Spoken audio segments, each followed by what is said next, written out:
السلام علیکم۔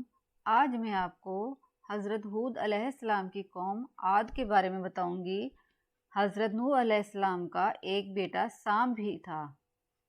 عرب اور بنی اسرائیل اسی کی طرف منسوب ہیں۔ اسی سام کے پوتوں سے ہود علیہ السلام پیدا ہوئے۔ ہود علیہ السلام کی قوم کو قوم عاد اور قوم ارم بھی کہا جاتا ہے، کیونکہ عاد اور ارم ہود کے اجداد تھے۔ وہ احقاف نامی بستی میں آباد تھے۔ اللہ تعالیٰ نے حضرت ہود علیہ السلام کو قوم عاد پر بھیجا۔ وہ قوم دراز قد اور چوڑے جسم کی طاقتور قوم تھی۔ قوم عاد بت پرست تھی۔ اپنی جسمانی طاقت پر انہیں بہت غرور تھا۔ وہ پتھروں کو تراش کر پہاڑوں میں اپنے مکان بناتے تھے۔ اللہ تعالیٰ نے انہی میں سے ایک پیغمبر حضرت ہود علیہ السلام کو مبعوث فرمایا۔ حضرت ہود علیہ السلام نے اپنی قوم کو اللہ تعالیٰ کی توحید اور اس کی عبادت کی طرف دعوت دی، مگر ان کی قوم عاد نے ان کو سختی سے جھٹلایا، بلکہ آپ علیہ السلام کا مذاق بھی اڑاتے۔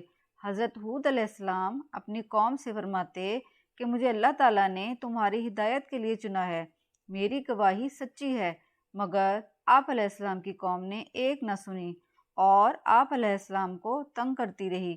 آخر کار آپ علیہ السلام نے اعلان کر دیا کہ اگر تم لوگ اپنی حرکتوں سے باز نہ آئے تو اللہ تعالیٰ تمہیں جلد ہلاک کر دے گا۔ کیا تم قوم نوح کا حال بھول گئے ہو؟ میں تمہارا دشمن نہیں ہوں، دوست ہوں۔ میں تمہیں وہی کہتا ہوں جو اللہ تعالیٰ کہتا ہے۔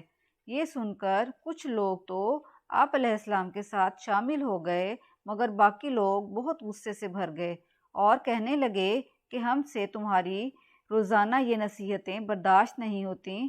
اگر تو واقعی سچا ہے تو یہ عذاب جلدی لے آ جس کی تو دھمکی دیتا ہے۔ حضرت ہود علیہ السلام کہنے لگے کہ اگر تم یہی چاہتے ہو تو ٹھیک ہے، وہ دن دور نہیں۔ آخر کار وہ دن آن پہنچا، قدرت حرکت میں آ گئی۔ حضرت ہود علیہ السلام نے پھر کہا کہ میری نصیحت مان لو اور ایمان لے آؤ، نہیں تو دنیا میں کیا آخرت میں بھی عذاب تمہارا پیچھا نہیں چھوڑے گا۔ دیکھتے ہی دیکھتے آسمان کالے بادلوں سے بھر گیا۔